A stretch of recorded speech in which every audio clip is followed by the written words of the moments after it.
அல்லாஹ் நம்முடைய அறிவை பார்த்து பயப்பட மாட்டான். அல்லாஹ் நம்முடைய பதவியை பார்த்து பயப்பட மாட்டான். அல்லாஹ் நம்முடைய பொருளாதாரத்தை பார்த்து பயப்பட மாட்டான். பெரிய ஒரு முதலமைச்சருங்க சிஎம் போய் அல்லாஹ் நிக்கிறாரு மறுமை நாள்ல, ஒரு யார் தெரியுமா பயங்கரமான ஆளு அப்படி நல்லா பயந்துருவானா? இல்ல. பெரிய பிஎம் போய் நிக்கிறாரு, ஒரு எவ்வளவு பெரிய ஆள் தெரியுமா, ஒரு பயங்கரமான ஆளு என்று அல்லாஹ் பயந்துருவானா? வாய்ப்பே கிடையாது. அல்லாஹ் முன்னாடி எல்லாரும் சமம் தான். லா தஅ்ததிருல் யௌம், இன்றைய தினத்தில் நீங்க சமாளிக்காதீங்க என்று அல்லாஹ் ரப்பல் ஆலமீன் அன்றைக்கு இருக்கக்கூடிய பாவிகளை பார்த்து சொல்வான் என்பதை நாம குர்ஆன்ல படிக்க முடியும். அப்போ முஸ்லிம்களாக இருக்கக்கூடிய ஏகத்துவத்தை ஏற்றுக்கொண்ட நாம் அனைவருமே ரெண்டு விஷயத்துல சரியாக இருக்க வேண்டும். கொள்கை விஷயத்துல சரியா இருக்கு, அது மேல உள்ள விஷயம். மாம இணை வைக்க கூடாது, மற்ற தவறான காரியங்கள், பிதஅத்தான காரியங்கள், ஷிர்கான காரியங்களில் ஈடுபடக்கூடாது, பிதஅத்தான சபைகளில் ஈடுபடக்கூடாது. இரண்டாவது தொகுதி என்ன, அந்த காரியங்களை எல்லாம் சரியா இருந்துட்டு இதுல கோட்டை விடலாம்னு நினைச்சோம்னா அதுவும் விட முடியாது.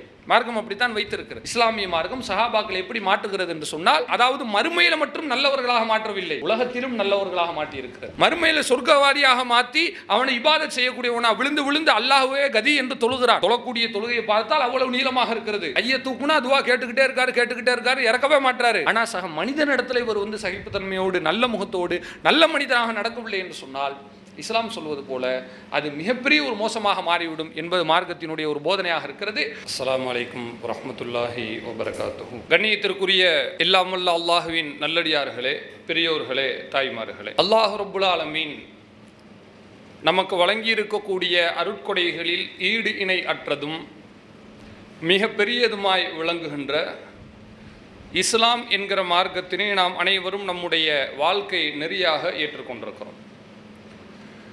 அந்த இஸ்லாத்தை சரியாக அறிந்து கொள்ள வேண்டும் என்கிற நல்ல நோக்கத்திலே ஏற்பாடு செய்யப்பட்டிருக்கிற இந்த மார்க்க விளக்க நிகழ்ச்சியில் சுய பரிசோதனை என்கிற தலைப்பு எனக்கு இங்கே வழங்கப்பட்டிருக்கிறது. பொதுவாக இந்த சுய பரிசோதனை என்பது மார்க்கம் குறித்த நம்முடைய விஷயங்களை நாம் பரிசோதித்து பார்த்து கொள்வதற்கு மட்டும்தான். ஆனால் ஒரு மனிதனுக்கு மார்க்கத்திலும் சுய பரிசோதனை அவசியம், உலக விஷயங்களிலும் சுய பரிசோதனை என்பது அவசியம்தான். உதாரணமாக எடுத்துக்கொண்டால், ஒரு பள்ளிக்கூடத்தில் படிக்கக்கூடிய மாணவன் அல்லது ஒரு நிறுவனத்தில் பணிபுரியக்கூடிய ஒரு ஊழியர், இவர்கள் தாங்கள் செய்யக்கூடிய வேலைகளை அவ்வப்போது நாம் என்னென்ன தவறுகளை செய்து கொண்டிருக்கிறோம், என்னென்ன காரியங்களை சரியாக செய்கிறோம் என்று அவர்கள் அந்தந்த நேரத்தில் ஒரு பரிசோதித்து கொண்டால் மட்டும்தான் அவர்கள் செய்கிற தவறை தானாகவே திருத்தி கொள்ள முடியும். உண்மையிலேயே ஒரு அழகிய ஒரு தத்துவம் சொல்வார்கள். அது என்னவென்றால், எந்த மனிதன் தன் தவறை தானே திருத்தி கொள்கிறானோ அந்த மனிதனுக்கு யாரும் உலகத்தில் அறிவுரை சொல்ல தேவையில்லை என்று சொல்வதுண்டு. அப்போ அடுத்த மனிதர்கள் தனக்கு அறிவுரை எப்பொழுது சொல்ல வருகிறார்கள் என்றால், மனிதன் தவறை திருத்தாமல் இருக்கும் பொழுதுதான். இவன் தவறை திருத்தி கொண்டான் என்றால் யாரும் சொல்ல வேண்டிய அவசியம் கிடையாது. இதுதான் இயல்பான ஒரு விஷயம். இதை எப்படி நமக்கு அல்லாஹ் குர்ஆனிலே சொல்லுகிறான் என்றால், யா அய்யுஹல்லதீன ஆமனு, நம்பிக்கை கொண்ட மக்களே, வத்தகுல்லாஹ், நீங்கள் முதலில் அல்லாஹ்வை அஞ்சுங்கள். இதுதான் விஷயம். இப்போ நம்ம முன்னாடி ஒரு தத்துவம் சொன்னோம் இல்லையா, தன் தவறை தானே திருத்தி கொண்டால் யாருடைய அறிவுரையும் இவனுக்கு தேவையில்லை என்று நம்ம சொன்னோம். அது உண்மைதான். ஆனால் அது எந்த நேரத்தில் உறுதியாக சரியானதாக இருக்கும் என்று சொன்னால், வெறுமன கல்வி அறிவு இருந்தால் மட்டும் போதாது, அறிவை கடந்து இறைவனுடைய அச்சம் வேண்டும். இதுதான் முக்கியம். அதுக்கு தான் அல்லாஹ் என்ன சொல்றானா, வத்தகுல்லாஹ், நீங்க முதலில் அல்லாஹ்வை பயப்படுங்கள், வல் தந்துர் நப்சும் மா கத்தமத்லி கதின், அதற்கு பிறகு நாளை மறுமைக்கு நாம் என்ன செய்திருக்கிறோம் என்று யோசித்து பாருங்கள். அழகா அல்லாஹ் சொல்றான் பாருங்க. எடுத்தெடுப்பிலே நீங்க பரிசோதனை பண்ணி பாருங்க என்று அல்லாஹ் சொல்லவில்லை. அப்படி சொன்னா என்ன தெரியுமா நடக்கும்? ஒரு கட்டம் வரும் பொழுது தன்னுடைய ஆதாயம்தான் முக்கியம் என்று ஒரு மனிதன் வரும்போது தன்னுடைய ஒழுக்கத்தை எல்லாம் இழந்து விடுவான். ஒழுக்கம் என்று சொன்னால் கற்பொழுக்கத்தை மட்டும் சொல்லவில்லை, அனைத்தையுமே நான் சொல்லுகிறேன். டிசிப்ளின் சொல்லிட்டு சொல்கிறாங்கல்ல, டிசிப்ளின்னா என்னது? அதாவது ஒரு மனிதன் எந்த தவறுகளிலும் ஈடுபடாமல் இருப்பதை மட்டும் குறிக்காது. ஒரு வாக்கு கொடுத்தால் நிறைவேற்றுவது, அதுவும் டிசிப்ளினில் உள்ளது தான். ஒரு விஷயத்தை நேர்த்தியாக செய்வது, அதுவும் டிசிப்ளினில் உள்ளது தான். சரியாக நடந்து கொள்வது, அதுவும் அந்த ஒழுக்கத்தில் உள்ளது தான். இப்போ அல்லாஹ் என்ன சொல்லுகிறான் என்றால், முதல்ல நீங்கள் என்ன செஞ்சுருக்கீங்க நீங்களே யோசிச்சு பாருங்க, ஒரு செல்ஃப் கரெக்ஷன் பண்ணிக்கங்க, சுய திருத்தம் செய்து கொள்ளுங்கள் என்று இரண்டாவது தான் சொல்லுகிறான். முதலில் அல்லாஹ் ரப்புல் ஆலமீன் சொல்வது வத்தகுல்லா, அல்லாஹ்வை அஞ்சிக் கொள்ளுங்கள் என்று சொல்லுகிறான். ஏனென்றால் அல்லாஹுடைய அச்சம் இல்லாமல் நமக்கு சுய அறிவு இருந்தால் அந்த அறிவு கண்டிப்பாக ஒரு கட்டத்திலே அறிவா ஆதாயமா என்று பார்த்தால் மனிதன் ஆதாயத்தின் பக்கம்தான் நிற்பான். இதுதான் உலகம். இன்னைக்கு நம்ம பார்க்குறோம் எவ்வளவு பெரிய அறிவாளிகளாக இருக்கிறார்கள், ஆனால் அவர்கள் தான் இந்த உலகம் இன்றைக்கு சீர்கெடுவதற்கு காரணமாக இருக்கிறார்கள். ஆனால் எத்தனையோ சராசரி அறிவாளிகள் இருக்கிறார்கள், பெரிய பெரிய மிகப்பெரிய அறிவாளிகளாக இல்லாட்டாலும் நமக்கு மத்தியில் இருக்கக்கூடிய நபர்கள் போன்று சராசரியான படித்த மக்களாக நம்ம இருக்கிறோம், சராசரியான செல்வந்தர்களாக இருக்கிறோம், ஒரு நடுத்தர வர்க்கத்தை சார்ந்தவர்களாக இருக்கிறோம். இப்படி இருக்கக்கூடிய நாம மற்றவர்களை விட சரியாக நடக்கிறோம் என்றால் இதற்கும் அடிப்படை காரணம் சுய பரிசோதனை தான். நாம் என்னென்ன செஞ்சுட்டு இருக்கிறோம், நாம் செய்யக்கூடிய தப்பு தானே என்கிற பயம் இருக்கு இல்லையா, அந்த பயத்தை தான் அல்லாஹ் முதல்ல விதைக்கிறான். நீங்கள் அல்லாஹ்வை பயந்து நடந்து கொள்ளுங்கள், வல் தந்தூர் நப்சும்மா கத்தமத்திலே கதை. அதற்கு பிறகு நாளை மறுமைக்கு நீங்கள் என்ன செஞ்சுருக்கீங்கன்னு யோசிச்சு பாருங்க சொல்லிட்டான். அதோடு நிறுத்தினானா, மீண்டும் அல்லாஹ் சொல்கிறான் வத்தகுல்லா, இரண்டாவது முறையாக நீங்கள் அல்லாஹ்வை அஞ்சிக் கொள்ளுங்கள். எப்படி கரெக்டாக அந்த கோர்வை வருதுன்னு பாருங்களேன். நம்ம முதல்ல அல்லாஹுடைய அச்சமும் இருக்கணும், அப்போ தான் அடுத்தவனை ஏமாற்ற மாட்டோம். அல்லது அல்லாஹுடைய அச்சம் இல்லாமல் நடந்தோன்னு சொன்னால் நான் முன்னாடி சொன்ன மாதிரி ஒரு கட்டத்தில் தன்னுடைய ஆதாயம் பெரியது என்று நினைத்து விடுவோம். முதல்ல அல்லாஹுடைய அச்சம், அதற்கு பிறகு சுய திருத்தம். சுய திருத்தம் செஞ்சாச்சு, செஞ்ச உடனே மனிதனுடைய மமதை என்ன, பரவாயில்ல நான் கரெக்டாக நடந்துட்டேன், நான் நடக்கிறக்கு என்னுடைய அறிவு தான் முக்கியம், என்னுடைய கட்டுப்பாடு தான் முக்கியம். மனிதன் ஒரு சில நேரங்களில் கட்டுப்பாட்டை இழந்து விடுகிறான். நல்லா தான் இருப்பான், சாதாரண ஆள் தான், திடீர்னு பார்த்தீங்கன்னா இனம் புரியாமல் கோவப்படுவதை நம்ம பார்க்கலாம், சம்மந்தமே இல்லாமல் கோவப்பட்டு இருப்போம். இதுக்கு காரணம் என்னன்னு சொன்னால் மனிதனுடைய இயல்பு அந்த கோவப்படுவது. அதை கட்டுப்படுத்தி நாம் நம்முடைய கோவத்தை தனித்து கொண்டோம் என்று சொன்னால், தனித்து கொண்ட பிறகு நமக்கு இப்படிப்பட்ட ஒரு தன்மை இருக்கிறது என்கிற அந்த பெருமை வந்துடக்கூடாதுல்ல. அதனால ரெண்டாவது அல்லாஹ் ரப்புல் ஆலமீன் ஒரு மறுப்பை அங்கே வைக்கிறான், வத்தகுல்லா, ரெண்டாவது முறையும் நீங்கள் அல்லாஹ்வை அஞ்சுங்கள். முதல்ல தக்குவா, ரெண்டாவது சுய பரிசோதனை, மூணாவது தக்குவா. இப்படி அல்லாஹ் நிறுத்துகிறான். இந்த மாதிரி செய்கிற ஒவ்வொரு மனித குலமும் தன்னுடைய சமுதாயத்தையும் அது பாதுகாப்பாக வைத்திருக்கும், தன்னையும் பாதுகாப்பாக வைத்திருக்கும்.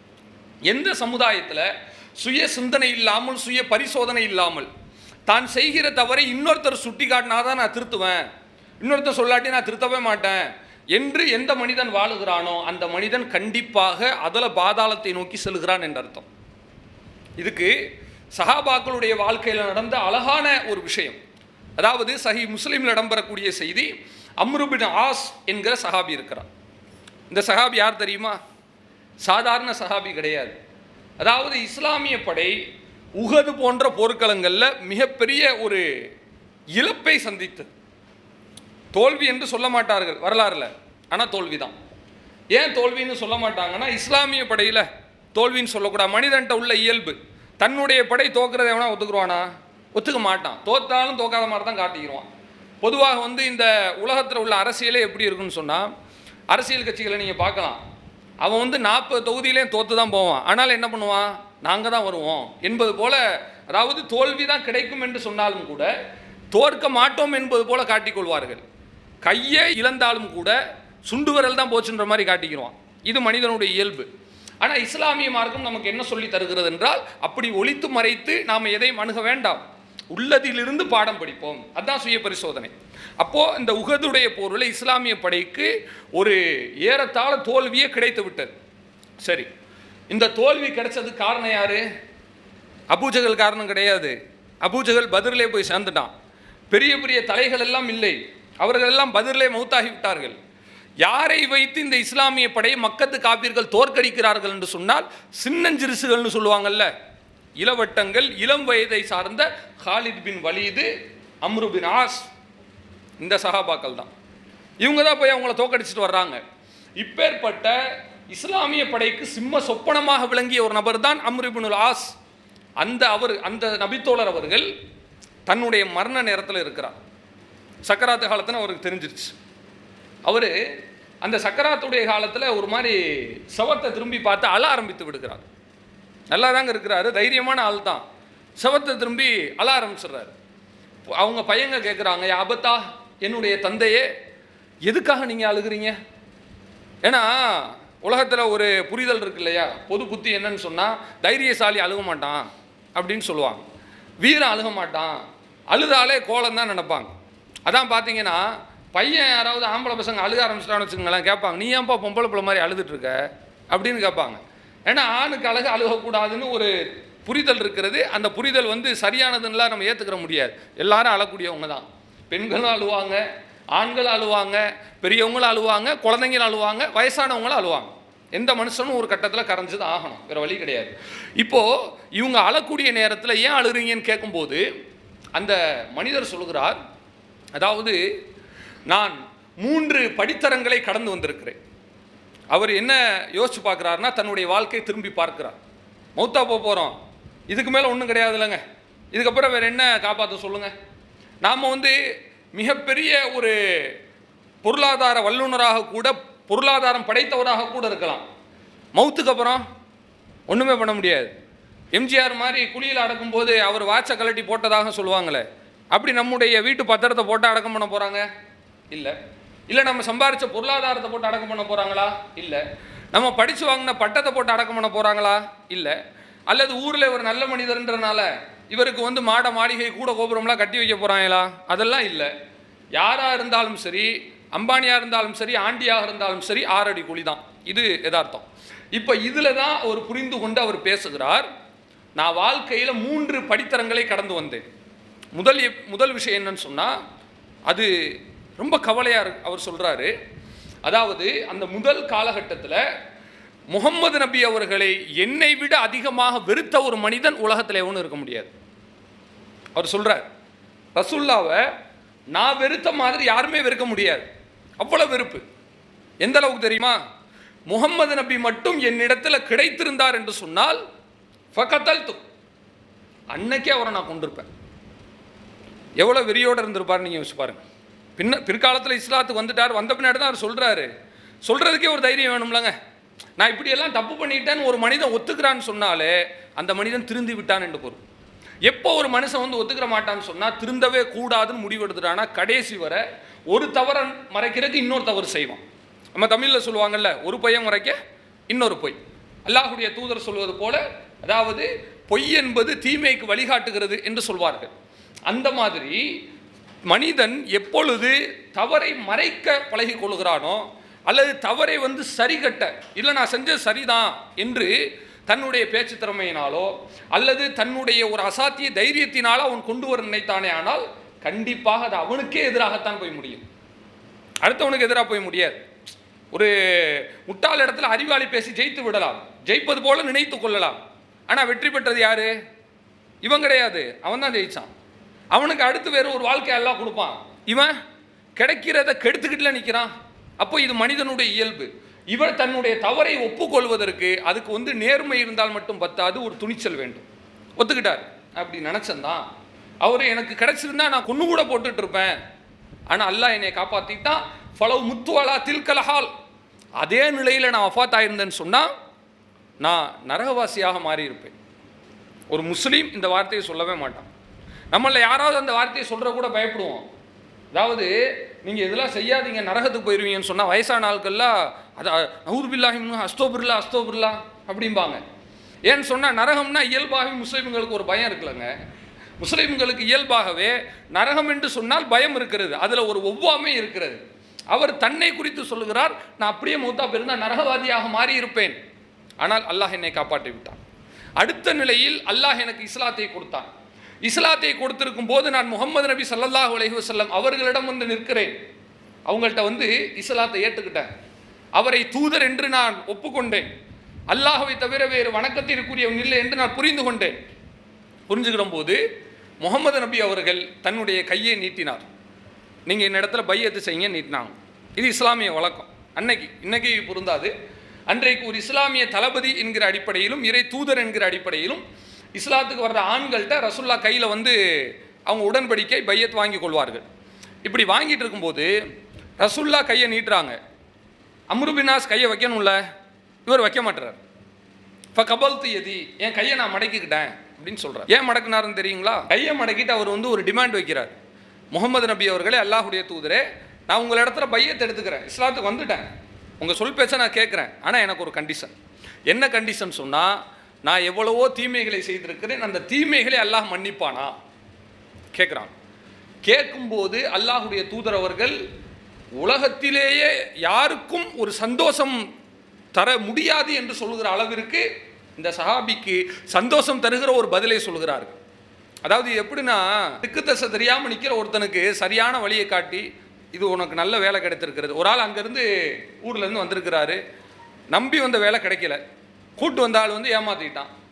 என்ன ஆச்சுன்னே தெரியாமல் பைத்தியக்காரன் போல் நின்று கொண்டு இருக்கும் பொழுது திடீரென்று ஒரு ஆள் வந்து கையை பிடிச்சி, இங்கே வாங்க, உங்களுக்கு வேற இருக்குன்னு சொல்லி எடுத்து காட்டி, கடைசியில் அவர் அந்த வேலையை வைத்து பெரிய ஒரு நிலைக்கு வந்து விட்டார் என்று சொன்னால், அந்த நிலைக்கு வந்த பின்னாடி அந்த மனுஷன் பழசை நினச்சி பார்க்கும்போது எப்படி இருக்கும் அவனுக்கு சொல்லுங்கள்?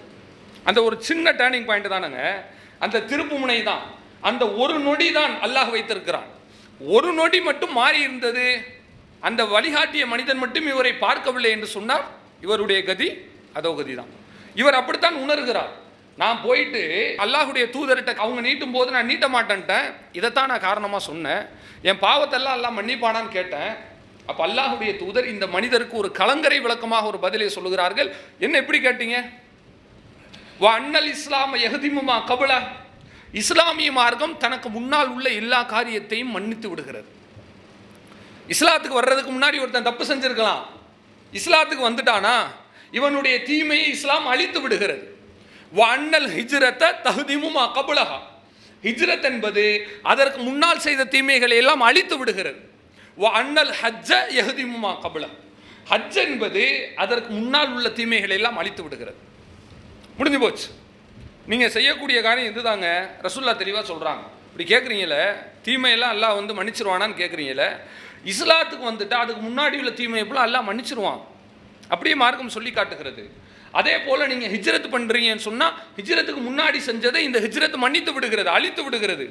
ஹஜ்ஜும் செய்து விட்டீர்களே ஆனால் அந்த பாவம் அழித்து விடுகிறது. இதுக்கு மேலே உங்களுக்கு வேறு என்ன வேணும்னு கேட்குறான்.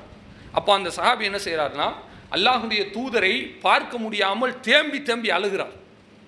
கண்ணெல்லாம் குளமாயிடுச்சு. அப்படியே சொல்கிறார், என்னுடைய கண் கொண்டு அல்லாஹுடைய தூதரை பார்க்க முடியலை. ஏன் அப்படின்னா, இவர் வச்ச ஒரே ஒரு டிமாண்ட் இதுதானே, வேறு ஏதாவது வச்சாரா? நான் இஸ்லாத்துக்கு வந்தால் எனக்கு நீங்கள் தலைவர் பதவி கொடுப்பீங்களா? நான் இஸ்லாத்துக்கு வந்தால் எனக்கு நல்ல ஒரு இடம் கொடுப்பீங்களா?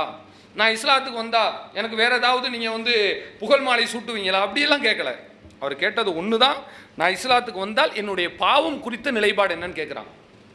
ரசூலுல்லாஹ் சொல்லிட்டாங்க, இதுதானே இஸ்லாத்துக்கு வந்துட்டு உங்களுடைய பாவங்கள் மன்னிக்கப்படும் சொன்ன உடனே அவர் தேம்பி தேம்பி அழுது, அவர் ரசூலுல்லாஹ் வந்து என்னால் பார்க்கக்கூட முடியலை, இந்த நிலையில் அல்லாஹ் என்னை வைத்திருக்கிறார், இப்பொழுது நான் மரணம் அடையும் பொழுது கண்டிப்பாக நான் சொர்க்கவாசியாக தான் மாறுவேன் என்று எனக்கு மிகப்பெரிய ஒரு ஆதரவு இருக்கிறது என்று அவர் சொல்லக்கூடிய செய்தியை நம்ம பார்க்குறோம். யோசிச்சு பாருங்க, இன்னைக்கு நாமளும் வந்து பல படித்தரங்களை கடந்து வந்துட்டு இருக்கிறோம். இப்போ இன்னைக்கு வந்து அல்லாஹுடைய அருளால் அந்த பயானை கேட்குறோம்ல, பயான் பேசுகிறோம், கேட்குறோம், மார்க்கத்தில் நம்மளும் சேர்ந்து போயிட்டு இருக்கிறோம். நம்முடைய கடந்த கால வாழ்க்கை எப்படி இருக்கும்? சில ஆட்கள் வந்து தர்காவே கதி என்று கடந்தவர்களும் இருப்போம். வீட்டில் எங்கே சுற்றி பார்த்தாலும் தர்கா படங்களாக இருக்கும். ஒவ்வொரு குடும்பங்களையும் கிராமங்கள்லாம் நீங்கள் பார்த்தீங்கன்னா, அதாவது வீட்டுக்கு வீடு ஒரு தர்கா அவுலியாவுடைய பேர் வச்ச ஒரு ஆம்பளை ஆட்கள் யாராவது இருப்பாங்க. நம்ம சமுதாயத்தில் பேரெல்லாம் நீங்கள் கேட்டிங்கன்னா சில பேர்கள் வந்து விசித்திரமாக இருக்கிறது. ஆண்களுக்கு பேர் வைக்கிறாங்க, சீனி, சர்க்கரை, இந்த மாதிரியெல்லாம் பேர் வைக்கிறார்கள்ல. இதுக்கு என்னங்க காரணம்? இது என்ன அரபிக் நேமா சொல்லுங்கள்? இல்லை தமிழில் இந்த ராஜான்னு பேர் வைக்கிறாங்கல்ல, இது ராஜாங்கிற தமிழ் நேம், இந்த அரபிக் நேம் கிடையாது, இது நான் அரபிக் தான். அந்த மாதிரி இதுக்கு ஒரு சரியான அர்த்தமாவது இருக்கிறதா? இல்லை. இன்னும் சில நேரத்தில் நீங்கள் பார்த்தீங்கன்னா நம்ம சமுதாய மக்கள் குழந்தை இல்லைன்னு சொன்னால் அதில் நடக்கிற அந்த வேடிக்கைகள் இருக்கிறது, அது ரொம்ப மோசமானது. வேடிக்கையாகவும் இருக்கும், அதே நேரத்தில் வேதனையாகவும் இருக்கும். ஒரு பையன் பிறகுறான், 4 வருஷம் 5 வருஷம் கழித்து திருமணம் ஆன பின்னாடி பிறகுறான். நார்மலாக அவன் வந்து பிறக்கலை, ஒரு வருஷத்தில் பிள்ளை இல்லை அப்படின்னு சொன்ன உடனே எல்லா தம்பதிக்கு வந்து வேதனையாக தான் இருக்கும். இது உண்மைதான். அதான் சொல்லுவாங்க, கல்யாணம் ஆயிடுச்சுன்னு வச்சுக்கோங்க, ஒரு குழந்தைய பெற்று கொடுத்துடணும், அப்போ தான் எல்லோரும் வாயும் அடைக்க முடியும். அடுத்த குழந்தை பெற்றுக்கலையே, அது உன் விருப்பமா? ஒரு குழந்தைய பெற்று கொடுத்துட்டு, இல்லைன்னா ஊரில் கேட்குற கேள்விக்கு ஒன்றால் பதில் சொல்ல முடியாது அப்படின்னு சொல்லுவாங்க பெண்களை நோக்கி. இப்போ குழந்தை இல்லைன்னு சொன்ன உடனே அன்னைக்கு இருந்த ஒரு பழக்கம் இன்னைக்கு எல்லாம் ரொம்ப குறைச்சிட்டான்.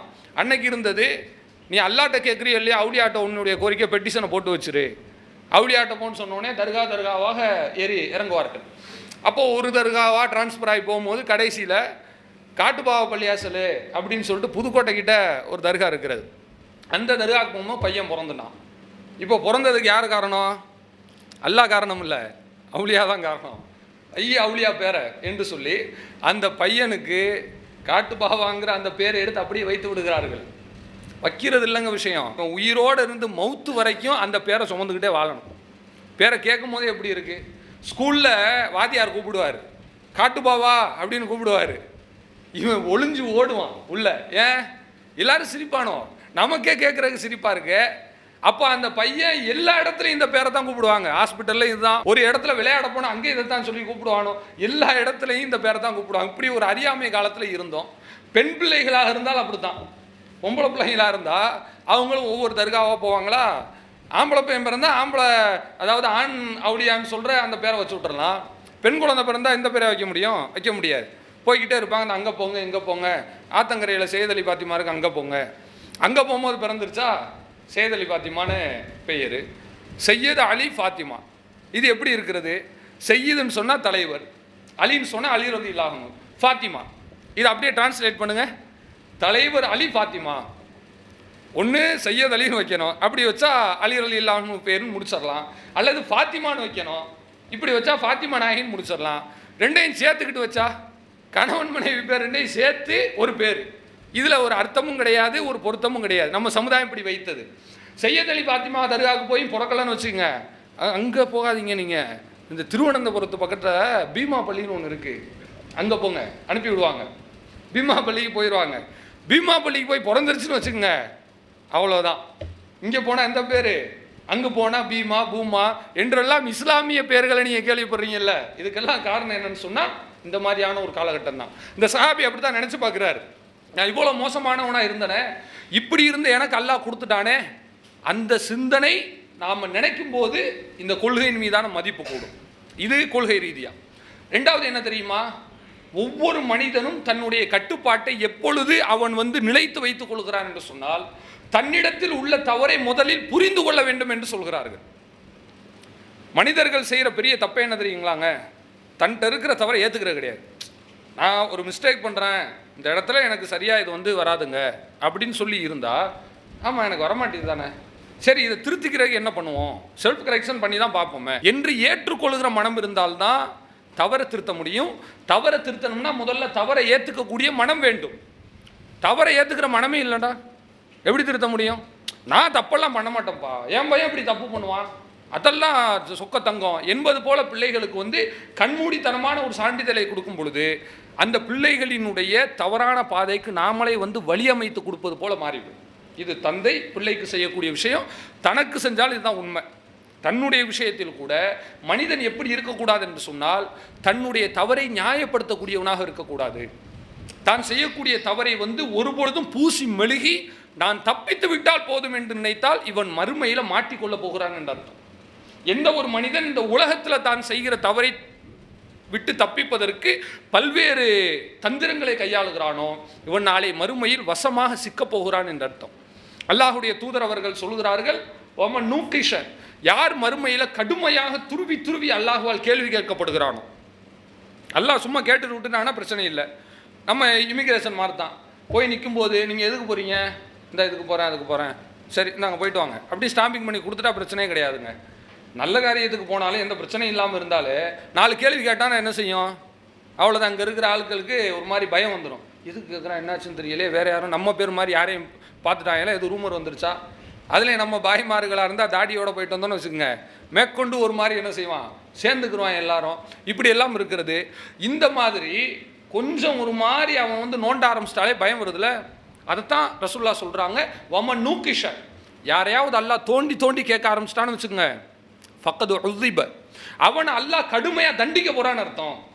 அவ்வளோதான், அவன் ஒளிஞ்சான்னு அர்த்தம். இந்த அளவுக்கு ஒரு மனுஷன் போகக்கூடாதுன்னு சொன்னால், உலகத்தில் தன்னிடம் உள்ள தவறை, தன்னிடம் உள்ள பிரச்சனையை, தன்னிடம் உள்ள குறையை முதல்ல அவன் உணர்ந்து கொள்ள வேண்டும். இது மார்க்க விஷயத்துக்கு மட்டும் கிடையாது, மறுமையில் ஜெயிக்கிறதுக்கு மட்டும் இல்லை, உலகத்துக்கு அதுதான். ஒரு கம்பெனியில் வேலை பார்க்குறோம், நம்ம ஒரு மிஸ்டேக் பண்ணிட்டோம், ஆமாம் இது மிஸ்டேக் தான், இனிமேல் செய்யக்கூடாது என்று நாமளாக இதை எடுத்து இதை செல்ஃப் கரெக்ட் பண்ணிட்டோம்னு சொன்னால் நம்ம அடுத்த ஸ்டெப்புக்கு போயிடலாம். வாழ்க்கையினுடைய அடுத்த கட்டத்திற்கு நம்ம போயிடலாம். அடுத்த ஆள் சொல்லி காட்டி நம்ம திருத்தவில்லை என்றால், நாமே திருத்தி கொள்ளவில்லை என்று சொன்னால் கடைசி வரை எங்கே தான் இருப்போம்? அதே இடத்துல தான் சுற்றிட்டு இருப்போம். அப்போ ஒரு மனிதனை முடக்கக்கூடியது தன் தவறை உணராதது தான். அதைத்தான் மார்க்கம் சொல்கிறது, வல் தந்துர் நப்சும்மா கத்தமுத்தலி கதின். நாளை மறுமைக்கு என்ன செஞ்சிருக்கேன்னு யோசிச்சு பாருங்கள், அதை பற்றி சிந்திச்சு பாருங்கள். உலகத்துக்கு அதுதான், நாளைக்கு மறுமைக்கு அதுதான். மனிதன் எந்த இடத்துல சறுக்குகிறான் என்றால், தனக்கு அல்லாஹ் கொடுத்துருக்கிற சின்னஞ்சிற பலவீனங்களை தன்னுடைய சாதகமாக அவன் நினைப்பது. சில பலகீனங்களை அல்லாஹ் கொடுத்துருப்பான். அந்த பலகீனத்தை பலகீனம்னு நினைக்கிறவரை அதில் நாம் பெரிய அட்வான்டேஜ் எடுத்துக்கிற மாட்டோம். அந்த பலகீனத்தை நமக்கு இருக்கக்கூடிய ஒரு வசதின்னு நம்ம நினச்சிட்டோம்னு வச்சுக்கோங்களேன், சர்க்கிளில் போய்கிட்டு இருக்கோம்னு அர்த்தம். இது அதில் மார்க்கம் தெரியாத மக்கள்கிட்ட இந்த பிரச்சனையை நீ அதிகமாக பார்க்க முடியாது. மார்க்கம் படித்த, மார்க்கத்தினுடைய விழிப்புணர்வு கொண்ட, ஏகத்துவ கொள்கை அடிப்படையாக கொண்ட சகோதரர்கள் மத்தியில் தான் இந்த ஒரு பிரச்சனை அதிகமாக இருக்கும். என்ன தெரியுமா? எல்லா தப்பையும் செஞ்சுவிட்டு ஏன்பா செஞ்ச, மனுஷன்னா தப்பு செய்யக்கூடியவன் தான். இந்த டைலாக் கேட்டிருக்கீங்களா? இது எல்லா இடங்கள்லையும் என்ன செய்யலாம், இந்த டைலாக்கை கேட்கலாம். இதுவே முதல்ல தப்பான கருத்து. மனுஷன் தப்பு செய்யக்கூடியவன் தான் என்பது சரிதாங்க. அதுக்காக எல்லா தப்பையும் செஞ்சுவிட்டு, செய்கிற தப்பையெல்லாம் செஞ்சுட்டு மனுஷன் தப்பு செய்யக்கூடியவன்டான்றதை ஒரு சேஃப்டி கார்டாக எடுத்துக்கிட்டோம்னு சொன்னால் இது எப்படி சரியாக இருக்கும்? யோசிச்சு பாருங்கள். மனிதன் தப்பு செய்யக்கூடியவன் தான், மாட்டுக்கருத்து அல்ல. அதாவது ஒவ்வொரு ஆதமுடைய மகனும் லைலி வன்னஹார், இரவிலும் பகலிலும் அவன் பாவம் செய்து கொண்டே இருக்கிறான் என்று தூதர் சொல்கிறார்கள். அதில் மாட்டுக்கருத்து இல்லை. மனிதன்னா என்ன அர்த்தம் தெரியுமா? தப்பு செய்யக்கூடிய மனுஷன் தான். தான் செய்த தவறை நினைத்து திருந்தக்கூடியவன் மனிதன் தான். தப்பை செஞ்சுவிட்டு தப்பிக்கிறதுக்காக மனுஷன் சொல்கிறான்னு வச்சுங்களேன், இவன் மனிதன்றதை தனக்கு சாதகமாக பயன்படுத்திக்கிறான்னு அர்த்தம். இதுக்கு அழகிய எடுத்துக்காட்டு மூசா அலைஹிஸ்ஸலாம். அற்புதமான எடுத்துக்காட்டு. ஒரு மனுஷன் தவறு செய்யக்கூடியவன் தான். அதுக்கு எப்படி நம்ம டெஃபினேஷன் எப்படி கொடுக்கறது, வரைவிலக்கணம் எப்படி நம்ம ப்ராக்டிக்கலாக நம்ம எப்படி ஒரு ஆளை வச்சு சொல்கிறதுனா, நீங்கள் தாராளமாக என்ன செய்யலாம், மூசா அலைஹிஸ்ஸலாத்தை பார்க்கலாம். அவங்க என்ன செய்கிறாங்க, அல்லாஹ் இடத்துல கேட்குறாங்க, இறைவா அரிணி, உன்னை எனக்கு நீ காட்டு, அந்துரு இலைக், நான் உன்னை பார்க்கணும் கேட்குறான். கேட்கும்போது நல்லதுக்கு தானே கேட்குறாங்க. அல்லாஹ் பார்க்கணும் எல்லாத்துக்கும் ஆசை தானுங்க. யாருக்காவது ஆசை இல்லாமல் இருக்கா? எல்லாருக்கும் ஆசை. எல்லா முஸ்லீமாக பிறந்த எல்லாத்துக்கும் அல்லாஹ் பார்க்கணும்னு ஆசை தான். சில ஆட்கள் சின்ன வயசுலான அல்லாஹ் பார்த்தேன்லாம் சொல்லுவாங்க. எப்படின்னா, எங்கேயாவது தூரத்தில் போயிட்டு இருக்கும்போது பள்ளியாசலில் நைட்டு 1 மணி 2 மணிக்கு வந்துட்டான்னு வச்சுக்கோங்களேன், வெள்ளேர்னு ஏதாவது உருவம் இருக்கும், லைட் எரியுன்னு வச்சுக்கோங்களேன் ஓரத்தில், உனக்கு பார்த்துன்னே நான் அல்லாஹ் பார்த்துட்டேன் அப்படின்லாம் என்ன செய்வாங்க, சொல்லுவார்கள். அதை ஒரு பெருமையாக சந்தோஷமாலாம் பேசுவாங்க. ஏன்னா அல்லாஹ்வை பார்க்கணுன்னு எல்லாத்துக்கும் ஆசை தான். மூசா அலைஹிஸ்ஸலாம் மனிதன் அடிப்படையில் கேட்டுட்டாங்க. கேட்கும்போது அதுக்கு அல்லாஹ் அழகிய ஒரு பதிலை சொன்னான். என்ன பதிலை சொன்னான்? லன்தரானி, உங்களால் என்னை பார்க்கவே முடியாது, நீங்கள் என்னை பார்க்கவே முடியாது. நீங்கள் என்னை பார்க்க வேண்டும் என்று சொன்னால் உங்களுக்கு ஒரு செய்தியை நான் சொல்கிறேன். என்னுடைய ஒளியை நான் அந்த மலைக்கு அனுப்புகிறேன். ஃபைனிஸ்தகர்ர மகானஹு, அதனுடைய இடத்தில் அது உடையாமல் இருந்து விட்டது என்று சொன்னால் ஃபசௌஃப தரானி, தாராளமாக நீங்கள் என்னை பார்க்கலாம். அல்லாஹ் சொல்கிறான். அந்த ஒளியை அல்லாஹ் அந்த மலைக்கு கொடுக்கிறான். கொடுக்கும் பொழுது என்ன நடந்தது என்று சொன்னால், ஜஅலஹு தக்கா, அந்த மலை சுக்குநூறாக உடைந்து சிதறி விட்டது. அல்லாஹ்வை பார்க்கணும்னு கேட்டாங்கல்ல, அல்லாஹ் என்ன சொன்னா, என்ன உங்களால் பார்க்க முடியாது, என்னுடைய ஒளியை அல்லாஹ் மலையில் ஏறி நிற்கலை. நல்லா புரிஞ்சுக்கணும். மொத்த எடையும் தூக்கி மலை மேலே வைக்கலைங்க. அல்லாஹினுடைய அந்த ஒளியில் சின்ன பகுதியை தான் பர்டிகுலராக அந்த மலை மேலே மட்டும் படுற மாதிரி. மலைக்கு பக்கத்தில் தான் மூசா நபி நிற்கிறாங்க. மூசா நபி மேலே படலை. எது மேலே மட்டும் படுகிறது? மலையின் மீது மட்டும். அந்த மலையின் மீது பட்ட உடனே மலை சுக்குநூறாக உடைந்து சிதறுகிறது. சிதறினா என்ன நடக்குது தெரியுமா? மூசா அலைஹிஸ்ஸலாம் அவங்க அப்படியே மயக்கம் போட்டு கீழே விழுந்துடுறாங்க. டமார் டுமார்னு ஒரு சத்தம், கீழே விழுந்துடுறாங்க. விழுகிறதுலேருந்து அல்லாஹ் என்ன செய்தியை சொல்கிறான் தெரியுமா? என்ன நீங்கள் பார்க்கன்னு கேட்குறீங்களே, என்னுடைய எடையை மலையே தாங்க முடியலைன்னு சொன்னால் இவங்க மயக்கப்பட்டு கீழே விழுந்துடுறாங்க. சத்தம் கேட்ட உடனே நிறைய நீங்கள் பார்க்கலாம், பாம்பு பிளாஸ்ட்லாம் நடக்குதுல்ல, சம்மந்தம் இல்லாமல் ஒருத்தன் செத்து போவான். அதாவது பில்டிங்லேயும் இருக்க மாட்டான், இவன் அந்த இதில் சம்மந்தப்படவும் மாட்டான், ரோட்டில் நடந்து போயிட்டு இருப்பான், டமார்னு ஒரு வெடி வெடிக்கும். அந்த சவுண்டு டெசிபிள் தாங்குற அந்த லெவலை கடந்த உடனே காதில் உள்ள ஜவ்வெல்லாம் கிழிஞ்சு ஒரு மாதிரி ஆகி அதோடய அவன் என்ன செஞ்சிருவான், வழி தாழ முடியாமல் இறந்து போயிடுவான். இது மனித இயல்பு. கட்டத்துக்கு மீறி அவன் தாங்க முடியாத சத்தமோ அல்ல தாங்க முடியாத உணர்வோ இருந்ததுன்னு சொன்னால் ஜனாசா தான். இப்போ அல்லாஹ் மூசா அலைஹிஸ்ஸலாம் அவங்கள காப்பாற்றிட்டான் மயக்கத்தோட. இவங்க மயக்கி விழுந்தவங்க ஃபலம்மா அஃபாக், எழுந்திருக்கிறாங்க. எழுந்திருத்து சொல்கிறாங்க, கால இன்னி இறைவா, நான் உன்னிடத்தில் தௌபா செய்து விடுகிறேன். தயவு செஞ்சு இப்படிலாம் நான் கேட்க மாட்டேன். துபுத்து இலைக், உன்னிடத்துல நான் தௌபா செய்கிறேன். வ அன அவ்வளுல் முஸ்லிமீன், உனக்கு கட்டுப்படக்கூடியவர்களில் முதல் நபராக நான் ஆகிவிடுகிறேன். மூசா நபி சொல்றாங்க. இப்படி தெரியாம மூசா நபி கேட்டாங்கல்ல, கேட்டது அல்லாஹ் ரப்புல் ஆலமீன் என்னால் உங்களை, அதாவது உங்களால் என்னை பார்க்க முடியாதுன்ற தெளிவாக சொல்லிட்டான். இருந்தும் அவங்க கேட்டுட்டாங்க. மனித பிழையாக நடந்து விட்டது. மனிதன் என்கிற அடிப்படையில் இப்படி கேட்கக்கூடாத விஷயத்தை கேட்டுட்டாங்க. அதுக்கு பிறகு மூசா நபி அவர்கள் தன்னுடைய வாழ்க்கையில் ஒரு இடத்துலையாவது அல்லாஹ்வை பார்க்கணும்னு கேட்டாங்களா? யோசிச்சு பாருங்க. எங்கேயாவது போய் கேட்டதா வரலாறு இருக்கிறதா? இந்த சம்பவத்துக்கு முன்னாடி 2வது தடவை மீண்டும் கேட்டாங்க, அப்படி எங்கேயாவது இருக்கிறதா? அல்லாஹ்விடத்தில் உரையாடினாங்க. கடைசி காலகட்டத்தில் ஃபிரௌன் விரட்டிக்கிட்டு வர்றான். விரட்டிக்கிட்டு வரும்போது கூட அல்லாஹ் கட்டளை இடுகிறான், அந்நிதுரி பி அசாக்கல் பஹர், உங்களுடைய கைத்தடியை வச்சு கடல்ல அடிங்க என்று சொல்லுகிறான். அடிக்கிறாங்க. அடிச்சா பாதை வருகிறது. அல்லாஹ் தான் ஆர்டர் போடுறான், இவங்க தான் செய்கிறாங்க. அப்படி ஆர்டர் போடும்போது கூட அந்த சொல்கிற ஆர்டரை ஒபே பண்ணுறாங்களே ஒழிய, ஒரே ஒரு தடவை உடனே நான் திரும்பி பார்த்துக்கிறேன் அப்படின்னு சத்தம் வர்ற பகுதியை பார்த்து திரும்பினாங்களா? இல்லை. இதுதான் மனித பிழை. மனிதன் என்கிற அடிப்படையில் தவறு செய்வதுனா என்னன்னு சொன்னால், ஒரு தவறை செய்து விட்டோம் என்றால் அடுத்து அந்த தவறை திருத்தி வாழ பழகிக்கொள்ள வேண்டும். மீண்டும் மீண்டும் தவறை செய்துவிட்டு செய்கிற நேரங்கள் எல்லாம் மனிதன் பிழை செய்யக்கூடியவன், மனிதன் தவறு செய்யக்கூடியவன் என்று சொன்னால் இது திருந்துவதற்கான வழிமுறை கிடையாது. அந்த தவறில் நீடிப்பதற்குண்டான ஒரு வழிமுறை தான் இது. கண்டிப்பாக சுய பரிசோதனையில் அடங்கவே அடங்காது. இதை நம்ம புரிஞ்சுக்கணும். அப்போ மூசா நபி அவர்கள் மனித பிழை செய்தார்கள். எப்படி? ஒரு தடவை கேட்டாங்க, தௌபா செஞ்சாங்க, மீண்டும் கேட்கல. இதுதான் சரியானது. இந்த மாதிரி நம்முடைய வாழ்க்கையில் நம்ம இருக்கிறோமா? இதான் கேள்வி. சுய பரிசோதனை செய்து கொள்வது முதல் படி, அம்ரு பின் ஆஸ் போல. அப்படி செய்த அந்த பரிசோதனையை சரியாக நம்ம நிறைவேற்றுகிறோமா என்பது 2வது படி. அப்படி நிறைவேற்றுகிறோமா என்பதற்கு மூசா நபி அழகிய எடுத்துக்காட்டு.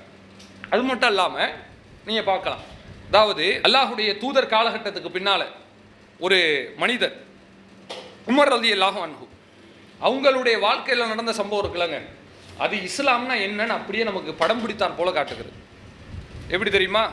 அல்லாஹ் குர்ஆனில் சொல்கிறான், ஹுவல்லதி பஅத ஃபில் உம்மீயீன ரசூலம் மின்ஹும், இந்த முகமது நபி அவர்களை அல்லாஹ் ரப்புல் ஆலமீன் ஒரு படிப்பறிவில்லாத சமுதாயத்திலிருந்து தூதராக அனுப்பியிருக்கிறான். அன்றைக்கு இருந்த அரபுகள் எப்படிப்பட்டவங்க? படிப்பறிவில்லாத. அதை ரசூல்லாவே சொல்கிறாங்க. இது இழிவு கிடையாது. ரசூல்லாவே என்ன சொல்கிறாங்கன்னா, நஹ்னு உம்மத்துன் உம்மியத்துன், நாம் உம்மி சமுதாயம் தான். உம்மினா என்ன தெரியுங்களா? எழுத படிக்க தெரியாதவர்கள் என்பது மொழிபெயர்ப்பு, சரிதான். நேரடியான அர்த்தம் என்ன தெரியுமா? உம்முன்னு சொன்னால் அம்மா, உம்மி என்று சொன்னால் தாயை சார்ந்தது. மிஸ்ரின்னு சொல்கிறோம், சூதானின்னு சொல்கிறோம், சவுதி அப்படின்னு சொல்கிறோம், இப்படி ஒமானின்னு சொல்கிறோம்ல, இது மாதிரி உள்ளதான் உம்மி. தாயை சார்ந்ததுன்னா என்னது? தாயை நம்பியே யார் இருப்பா? வயசான ஆள் இருப்பாங்களா, குழந்தை இருப்பாங்களா? குழந்தை, கை குழந்தை என்ன செய்யும்? அம்மா விட்டு 10 நிமிஷம் இருக்கு. அப்போது உம்மி என்று சொன்னால் அதுக்கு நேரடி அர்த்தம் என்னன்னு சொன்னால் தாயை சார்ந்தது என்று பொருள். தாயை சார்ந்த ஒரு குழந்தைக்கு எழுத தெரியுமா? படிக்க தெரியுமா? எழுத படிக்க வேண்டாம், விவரம் தெரியுமா? முதல்ல இந்த இடத்துல இதை செய்யலாம் செய்யக்கூடாதுன்னு தெரியுமா? இப்போ நம்ம கரெக்டாக சாப்பிட்டுட்டு இருக்கிறோம். ஒரு 6 மாத பிள்ளைய கொண்டு விட்டீங்கன்னு வைங்க, இருக்கிற எல்லாத்தையும் ஒரு வழியாக்கிட்டு போயிடும். இதை எடுத்து அங்கே போடும், அதை எடுத்து இங்கே போடும். இதுதான் குழந்தைக்கு அழகு. அதே மாதிரி ஒரு மனிதன் இந்த இடத்துல இதை செய்யக்கூடாதுன்னு அவன் புரிஞ்சு வச்சுட்டு இருப்பான். ஆனால் குழந்தைக்கு அது தெரியாது. அப்போ ஒரு சமுதாயமே எப்படி இருக்கிறது என்று சொன்னால், ஒரு விபரம் இல்லாதவர்களாக, ஒரு கட்டுப்பாடு இல்லாதவர்களாக, ஒரு மனிதத்தன்மையிலிருந்து விலகியவர்களாக இருக்கிறார்கள். அப்படிப்பட்ட எந்த விதமான விபரமும் இல்லாத, இது படிப்பறிவு இல்லாதது மட்டும் அர்த்தம் கிடையாது. ஒட்டுமொத்தமாக எந்த விதமான ஒரு சென்ஸும் இல்லாதவர்களாக அன்றைக்கு ஒரு சமுதாயத்தை நம்ம பார்க்க முடிந்தது. அதைத்தான் நாகரிகமாக ரசூலா எப்படி சொல்கிறாங்கன்னா, உம்மியத்துன், நாம் உம்மி சமுதாயம், படிப்பறிவு இல்லாதவங்க. வலா நக்துப், நமக்கு எழுதவும் தெரியாது. வலா நஹ்சுப், கணக்கு வழக்கும் தெரியாது. அந்த அளவுக்கு நம்ம இருக்கிறோம் என்று ரசூல்லாவே தன்னுடைய சமுதாயத்தை அவர்கள் சொல்லியிருக்கிறார்கள். அந்த சமுதாயத்துக்கு அல்லாஹ் அனுப்புகிறான். அனுப்பி என்ன செய்கிறான் தெரியுமா? இதுதான் முக்கியம். வயு அல்லிமுஹுமுல் கிதாப், அவர்களுக்கு இந்த வேதத்தை கற்றுக் கொடுக்கிறான். வல் ஹிக்மா, மேலும் ஹிக்மத்தை, ஞானத்தை, ஹதீஸை கற்றுக் கொடுக்கிறான். நீங்கள் குர்ஆன் ஓதுங்கன்னு சொல்லி கொடுக்குறாங்க. அதே போல் நீங்கள் ஹதீஸை படிச்சுங்கன்னு சொல்லி கொடுக்குறாங்க. இதுதான் அவங்களுடைய பணி. இதோட நிப்பாட்ட வேண்டியதானே? இதுக்கு அடுத்து தான் சுய பரிசோதனை இஸ்லாம் கொடுக்கிறது. வயு ஜக்கீஹிம், 3வது என்ன செய்வாங்களாம்? அந்த மனிதர்களை தசுக்கிய தூய்மைப்படுத்துவார். தூய்மைனா குளிச்சு தூய்மை கிடையாது, நீட்டாக ட்ரெஸ்ஸை போட்டுக்கிட்டு நிற்க மேக்கப் போட்டு வர்றது, அந்த தூய்மை கிடையாதுங்க. செயல் ரீதியாக ஒரு மனிதனை தூய்மைப்படுத்துவது, அதாவது புற தூய்மை கிடையாது, அக தூய்மை. மனதளவில் நல்ல முறையில் தூய்மையாகுவது. இதுக்கு முன்னாடி தீமை செய்யக்கூடியவனாக இருப்பான், ஆனால் அந்த இஸ்லாத்தை ஏற்ற பிறகு தீமை செய்யாதவனாக மாற வேண்டும். இதுதான் இஸ்லாம் தூய்மைப்படுத்துதுன்னு சொன்னால், தஸ்கியத் என்பதற்கான அர்த்தமே என்னவென்று சொன்னால் செயல் ரீதியாக அவன் நல்லவனாக நடப்பது. இப்படி மாற்றும் இஸ்லாம் என்று அல்லாஹ் ரப்புல் ஆலமீன் சொல்லுகிறான். இது சாதாரணமான ஒரு விஷயம் கிடையாதுங்க. இன்னைக்கு ஒரு சாதாரண கண் கொண்டு ஒரு தெளிந்த சிந்தனையோடு ஒரு விஷயத்தை நம்ம புரிய கடமைப்பட்டு இருக்கிறோம். இன்னைக்கு இருக்கிற அரபு தேசம் இருக்குல்லங்க, இந்த அரபு தேசம்தான் வேர்ல்டில் இருக்கிற எல்லா கண்ட்ரிகள்லையும் கிரைம் ரேட் ரொம்ப ரொம்ப குறைச்சலான ஒரு பகுதின்னு சொன்னால் அரபு நாடு தான். இதை நம்ம மறுக்க முடியுமா? எவனாக இருந்தாலும் ஏற்றுக்கிட்டு தான் ஆகணும், வேறு வழியே கிடையாது. அதாவது அமெரிக்க பாராளுமன்றத்தில் நீங்கள் எல்லாம் காட்டு மிராண்டி சட்டத்தை வச்சுட்டு இருக்கிறீங்க, நீங்கள் எல்லாம் ரொம்ப பேக்வேர்டாக இருக்கிறீங்க, பின்னடைவாக இருக்கிறீங்க, நாங்கள் தான் ரொம்ப ஃபார்வேர்டாக இருக்கிறோன்னு பெருமை பேசி கொண்டிருந்தார்கள். அப்போது இந்த அரபு உலகத்தில் இருந்த ஒரு மன்னர் தான் எடுத்து போடுகிறார், எங்களை பார்த்து நீ பிற்போக்குவாதின்னு சொல்கிறியா, வச்சுக்குவோம், உன்னுடைய நாட்டில் ஒரு வருஷத்துக்கு எத்தனை குற்றம் நடந்திருக்கு நீ காட்டு. அதாவது ஒரு நாடுனா எப்பொழுது அது நல்ல நாடு நம்ம அதை சொல்லலாம்னா, அங்கே உள்ள பெண்கள் பத்திரமா இருக்கிறாங்களா, குழந்தைங்க ஊட்டச்சத்தோடு இருக்கிறாங்களா, படிப்பறிவு எல்லாத்துக்கும் இருக்கிறதா, ஒரு மனிதன் தன்னுடைய சுய வருமானத்தை கரெக்டாக அவன் தக்க வச்சுக்கிறானா. இந்த ஜிடிபி ஜிஎஸ்டிபிலாம் அடுத்து தான். சும்மா டஸ்ட் புஷ்ன்னு ஏதாவது அரசியல்வாதிகள் மேடையில் பேசுவார்கள், எங்கள் நாடு அவ்வளோ வளர்ந்துருக்கு, நம்பராக விட்டு தள்ளுவான், டெக்னிக்கலாகவே பேசுவான், டிப்ளமேட்டிக்காகவே பேசுவான். அதை வச்சு ஒருவேளை சோத்து கூட அது புரோஜனம் கிடையாதுங்க. எது புரோஜனம் என்று சொன்னால், அதாவது பெர் கேபிட்டா இன்கம் என்று சொல்கிறார்கள். ஒவ்வொரு தனி மனிதனுக்கு என்ன வருமானம் இருக்கிறது. நாடு 15வது இடத்துக்கு வந்துருச்சு, வளர்ந்த நாடாக வந்துருச்சு. இன்னமும் அடுப்பெரியாத உலகம், அடுப்பெரியாத ஜனங்கள் இந்தியாவில் இருக்க தானே செய்கிறது. நாட்டு பிரதமர் பெரிய அளவில் அவர் ஆடம்பரமாக இறங்குறாரு. பக்கத்தில் பார்த்தீங்கன்னா திரை போட்டு மறைக்கிறாங்க குடிசையை. இது ஒரு நாட்டினுடைய நிலைமை. அப்போ இதெல்லாம் பார்த்தா என்ன செய்கிறது என்றால், கணக்கு புள்ளியில் மட்டுமே நாடு வளரக்கூடாது, ஒவ்வொரு தனி மனிதனுடைய வாழ்க்கையில் வளர வேண்டும். இஸ்லாம் எப்படி வைத்திருக்கிறது என்றால், அவர் சொல்கிறாரு, நீ இப்படி எல்லாம் சொல்கிறீங்க காட்டு மிராண்டின்னு, உங்கள் நாட்டில் ஒரு வருஷத்தில் எவ்வளோ தப்பு நடந்திருக்கு நீ சொல்லு, ஏன் நாட்டில் எவ்வளோ நடந்திருக்குன்னு சொல்கிறேன். யாருடைய நாட்டில் தப்பு அதிகமாக நடந்திருக்கும் அவன் தான் காட்டு மிராண்டின்னு ஒத்துக்கலாமா? எடுத்து போடுறாரு. சவுதி போன்ற நாடுகளில் ரொம்ப குறைவு, 5, 10, 15 விரல் விட்டு எண்ணக்கூடிய வகையில் இருக்கிறது. அமெரிக்கா போன்ற பெரிய பெரிய படித்த நாடுகளில் கவுண்ட் பண்ணவே முடியாது, அன்கவுண்டபிள் தான். அவன் எண்ணி வச்சிருக்கதே எடுத்து பார்த்தீங்கன்னா ஆயிரக்கணக்கில் எடுத்து வச்சுட்டு இருப்பான். அதாவது நிறைய குற்றங்களை எல்லாம் லீகலைஸ் பண்ணி விட்டுருக்கும் போதே அதை கடந்து இல்லீகலாக நிறைய குற்றங்கள் வருகிறது என்றால், சட்டத்திற்குட்பட்டு எவ்வளோ தப்பு தண்டாக்கள் நடந்திருக்குன்னு சொல்லவே தேவையில்லை. இதை எடுத்து போட்டவனே வாய முடித்தான். இப்போ நான் என்ன சொல்கிறேன்னா, இந்த அரபுலகம் இன்றைக்கு குற்றம் குறைகள் தவறான பகுதியாக மாறி இருக்கிறது என்று சொன்னால், இதற்கு ஒரே ஒரு காரணம் இஸ்லாம் மட்டும்தான். அந்த இஸ்லாம் கொடுத்துருக்கிற சுய பரிசோதனை மட்டும்தான், இஸ்லாம் கொடுத்துருக்கிற அந்த கடிவாளம் மட்டும்தான். இது இல்லைன்னா அரபுலகம் எப்படி இருக்கும் தெரியுமா? யோசிச்சு பாருங்க. இந்த இஸ்லாம் மட்டும் வரவில்லை என்று சொன்னால், இந்த அரபுலகத்தினுடைய திசை வழிபோக்கே மாறி போயிருக்கும். உலகத்திலேயே அரபுகள் மாறி வேற காட்டு மிராண்டியை பார்க்கவே முடியாது இஸ்லாம் இல்லைன்னு சொன்னான். இன்னைக்கு எவ்வளோ ஓரளவுக்கு நல்லா நடக்கிறான், மற்றவனுக்கு எவ்வளோ பரவாயில்லப்பாங்க அப்படின்னு சொல்கிற அளவில் நடக்கிறானா இல்லையா? இங்கும் பாவிகள் இருப்பாங்க, இங்கவும் தப்பு செய்யக்கூடியவங்க இருப்பாங்க. 100% நம்ம சுத்த சூஃபிகள்லாம் சொல்ல முடியாதுங்க. மனிதன் தவறு செய்யக்கூடிய ஆட்கள் எல்லா பகுதியிலும் இருக்க தான் செய்வான். ஆனால் அளவைத்தான் நம்ம பார்க்க முடியும். இப்பேற்பட்ட நாசகரமான ஒரு காலகட்டத்திலையும் கூட தப்பித்து பிழைத்தார் போல இந்த உலகம் வாழ்ந்து கொண்டிருக்கிறது என்றால் இதற்கு இஸ்லாம் தான் காரணம். அதை இஸ்லாம் எப்படி அல்லாஹ் காரணம் சொல்றானா, ஒய் ஜக்கீஹிம், அவர்களை இந்த முகமது நபி தூய்மைப்படுத்துவார். எப்படி தூய்மைப்படுத்துறார் தெரியுமா? ஷிர்க்ல இருந்து மட்டும் தூய்மைப்படுத்தலைங்க, குணநலன்கள் ரீதியாகவும் தூய்மைப்படுத்துகிறார். கொள்கை ரீதியாக மட்டும் ஒரு மனிதனை நல்லவனாக இஸ்லாம் மாற்றவில்லை, குண ரீதியாகவும் நல்லவனாக மாற்றுகிறது. இது ரொம்ப முக்கியம். சில நேரத்தில் மனிதர்கள்ட்ட உள்ள பலகீனம்னா கொள்கையில் மாறிடுவான். தர்காவுக்கு போக மாட்டார், வரதட்சணை திருமணத்துக்கு போக மாட்டார், எல்லாமே கரெக்டாக ஸ்ட்ரெயிட் ஃபார்வர்டாக இருப்பார்.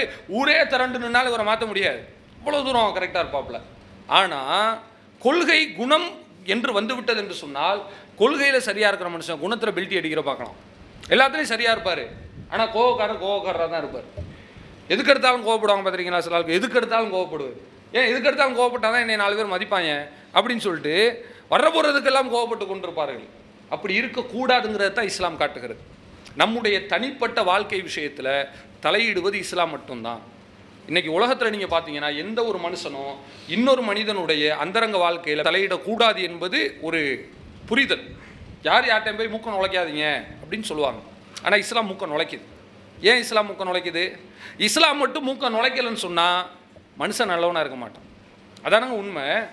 படித்தவன் தவறு செய்கிறான், பெரிய பெரிய பணக்காரன் தவறு செய்கிறான், பெரிய இடத்துல இருக்கக்கூடிய கார்ப்பரேட்டு ஒரு சராசரி பணக்காரனை நசுக்கிறான், அவனை வந்து கொலை செய்கிறான், எவ்வளவோ காரியங்கள் செய்கிறானே. இப்படி செய்கிறதுல நம்ம என்ன புரிஞ்சுக்கிறோம்? அவனுடைய பணம் அவனுக்கு புத்தியை கொடுக்கல, அவனுடைய கல்வி அவனுக்கு புத்தியை கொடுக்கல. அதே போல் மார்க்கத்தை தெரிந்திருக்கக்கூடியவர்களும் தவறு செய்கிறார்கள். அப்படின்னா என்ன புரிஞ்சுக்கிறோம்? இவன் படித்த படிப்பு இவனுக்கு வந்து சரியான ஒரு பாடத்தை கொடுக்கல. அப்போ இது அனைத்தையும் கடந்து பாடத்தை கொடுப்பது எதுவென்று சொன்னால் இந்த இஸ்லாம் தான். அதனால தான் இஸ்லாம் என்ன செய்யுது? நம்முடைய வாழ்க்கையில் இன்டீரியராக இருக்கக்கூடிய எல்லா விஷயத்திலும் மூக்கை நுழைக்க வேண்டும். நுழைச்சு என்ன சொல்லுதுன்னா, நம்ம ஒவ்வொருத்தரும் நம்முடைய கொள்கையை மாற்றிக்கொள்வது மட்டும் போதாது, அது வேணும் தான், குணநலன்கள் ரீதியாகவும் நம்முடைய மாற்றத்தை கொண்டு வர வேண்டும். அதுக்கு பேர் தான் தஸ்கியத்துன்றது. அல்லிமுஹமுல் கிதாப், வேதத்தை கற்றுக் கொடுத்தான், வல் ஹிக்மா, ஞானத்தை கற்றுக் கொடுத்தான். இது கொள்கைக்கு போதுமே. அல்லாஹ் தான், வேறு கடவுள் கிடையாது, முகமது நபி மட்டும்தான் தூதர், வேறு யாரையும் தூதரை ஏற்றுக்கொள்ளக்கூடாது, இது வந்துங்க உங்களுக்கு மேலோட்டமான கொள்கை. இது மட்டும் விட்டுட்டு போயிருந்தா சரி. ஆனால் அல்லாஹ் என்ன சொல்கிறான்? அதோடு நிப்பாட்ட மாட்டாங்க, உங்களை தூய்மைப்படுத்துவாங்க. அன்னைக்கு சமுதாயத்தை எவ்வளோ தூய்மைப்படுத்தினாங்க. மது குடிச்சிக்கிட்டு இருந்த சமுதாயத்தை 2-3 கட்டளைகளில் தூக்கி கீழே ஊற்ற வச்சாங்க. ஒருத்தர் அடித்து சாப்பிட்டுக்கிட்டு இருந்தாங்க. யாரும் யாரையும் தொடக்கூடாது. வட்டி தொழிலையே தன்னுடைய முழு தொழிலாக செய்து கொண்டிருந்தார்கள். அதை ஒரு நிமிஷத்தில் அல்லாஹுடைய தூதர் ஒழிச்சு காட்டினாங்க. இப்படி குணரீதியாகவும் செயல் ரீதியாகவும் எவ்வளோ மாற்றம் செய்தார்கள் இல்லையா? அதுக்கு ஒரு அழகிய எடுத்துக்காட்ட நீங்கள் பார்க்கலாம். உமர் ரலியல்லாஹு அன்ஹு அவர்களுடைய வாழ்க்கை. அவங்க ஆட்சி தலைவராக இருக்கிறார்கள். அவங்களுடைய ஆட்சி காலகட்டத்தில் மதீனாவில் ஹுர்ரு என்கிற ஒரு மனிதர் இருக்கிறார். இவர் பேர் ஹுர்ருங்க. இவர் மதீனாவில் உள்ள மனிதர். இவர் உமர் அவங்களுக்கு வந்து ரொம்ப க்ளோஸான ஆள். அவங்களுடைய ஷூரா கமிட்டி, அதாவது அந்த ஆலோசனை குழு இருக்குதுல்ல, அதுலேயும் ஒரு மெம்பராக இருக்கிறாங்க. இவங்க இருக்கும்போது இவருடைய சொந்தக்காரர் வந்து உயைனா என்கிற மனிதர், அவர் வெளியூர்லேருந்து இங்கே வர்றாங்க. வந்து தன்னுடைய சொந்தக்காரர் ஹுர்ருட்ட இந்த உயைனா தங்கி இருக்கிறார். தங்கி இருக்கும்போது அவர்கிட்ட ஒரு சின்ன ரிக்வஸ்ட் மட்டும் வைக்கிறார். என்னுடைய சகோதரரை, எனக்காக வேண்டி உமர் இடத்துல ஒரு சின்ன கோரிக்கை மட்டும் நீங்கள் வச்சு கொடுங்க. என்ன கோரிக்கை? அவரை நான் பார்த்து பேசணும், அனுமதி மட்டும் வாங்கி கொடுங்க. உங்களுக்கு அவர் இடத்துல நல்ல ஒரு பழக்கம் இருக்கிற, ரொம்ப வேண்டப்பட்ட ஆள் அப்படின்னு சொல்லி ஒரு சின்னதாக கோரிக்கை வைக்கிறார். ஹுர்ரும் என்ன செய்கிறாங்க? சரி, ஓகே, உங்களுக்கு என்ன, இவரை மீட் பண்ணணும் அவ்வளோதானே, நான் அவர்கிட்ட வந்து அப்பாயின்மெண்ட் வாங்கி தரேன் வாங்கன்னு சொல்லி கூப்பிட்டு போயிட்டார். கூப்பிட்டு போய் உமர் அவங்கள்ட்ட கேட்டால் உமர் அவங்கள அனுமதி கொடுத்துட்டாங்க. அனுமதி கொடுத்த பின்னாடி தான் நடக்கிற சம்பவம். ஒரு போறாருங்க, இந்த வந்திருக்கக்கூடிய உயைனா என்பவர் போய் நின்று கொண்டு அங்கே என்ன சொல்கிறார் தெரியுமா? அதாவது, உமர் அவர்களே, நீங்கள் உங்களுடைய ஆட்சியில் கரெக்டாக நடக்கலை போய் சொல்கிறார். யார் இடத்துல?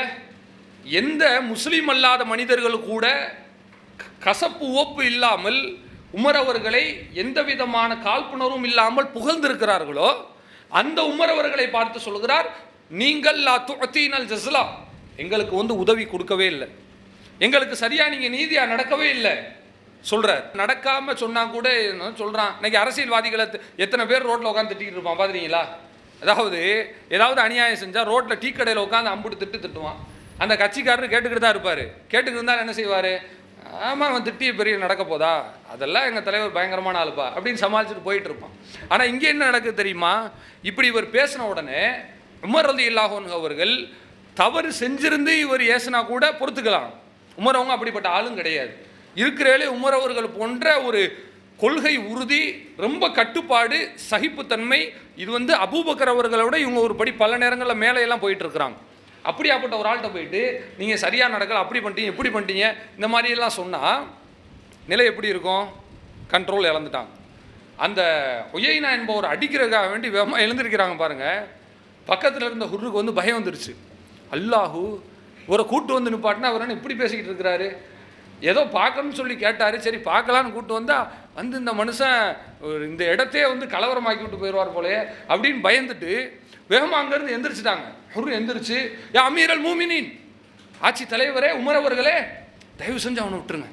அல்லாஹ் குர்ஆனில் சொல்கிறான், ஹுதில் ஆஃப், நபி அவர்களே நீங்கள் பெருந்தன்மையோடு நடந்து கொள்ளுங்கள், வா அரிது அனில் ஜாஹிலின், மூடர்களை பார்த்தால் நீங்கள் புறக்கணித்து விடுங்கள். அவனை ஒரு மேட்டரை எடுத்துக்காதீங்க.